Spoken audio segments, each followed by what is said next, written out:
வரவேற்கிறேன். ரசாதலத்திற்கு மகாகாளி மற்றும் பிரபஞ்சத்தை காக்கும் விஷ்ணுவை நாங்கள் வரவேற்கிறோம். இன்று தாங்கள் எங்களுடன் மோத வந்துள்ளீர்களா?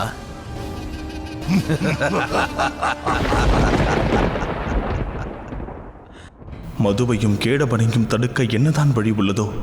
நாராயணரே, ஒருவர் கோபத்தின் உச்சத்தில் இருந்தால் அவனது ஆணவமும் உச்சத்தில் இருக்கும். இப்பொழுது அவனுக்கு அவனை தவிர வேறு எதுவும் பெரிதாக தெரியாது. மற்றவர்கள் அனைவரும் அவனுக்கு இப்பொழுது துச்சமாகவே தெரிவார்கள். நாமும் இவர்கள் இருவரின் இந்நிலையை பயன்படுத்திக் கொள்ள வேண்டும். மற்ற அனைத்தும் தானாகவே நடந்துவிடும்.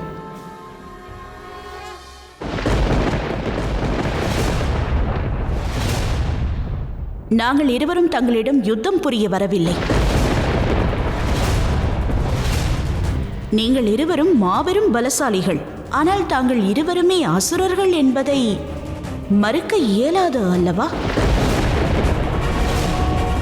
அனைத்து வரங்களையும் ஏன் எப்பொழுதும் தேவர்களுக்கே அளிக்கிறார்கள் என்று சிந்தித்தீர்களா? ஏனெனில் உண்மையில் தேவர்களின் தலை அசுரர்களை விட உயர்ந்துள்ளது. ஆகையால் இருவரும் என்ன வரம் வேண்டுமோ கேளுங்கள். வரமா? தாங்கள் எங்களுக்கு வரம் தருகிறீர்கள். நாங்கள் தங்களுக்கு வரம் தருகிறோம். நாங்கள் தான் உயர்ந்தவர்கள். கேளுங்கள், தங்களுக்கு என்ன வரம் வேண்டும்?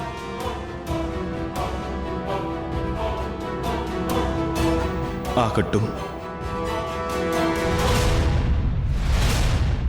தாங்கள் எங்களுக்கு வரமளிப்பதாக இருந்தால் எங்களால் தங்களை அழிக்க இயலும் என்ற வரத்தை தாருங்கள்.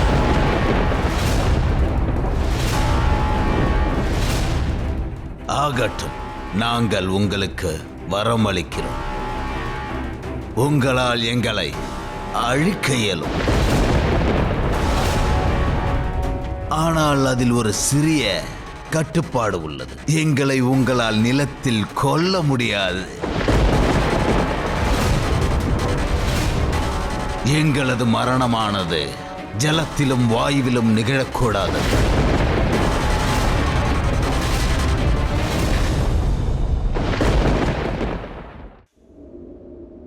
நாங்கள் ஏற்றுக்கொள்கிறோம். அப்படியே ஆகட்டும்.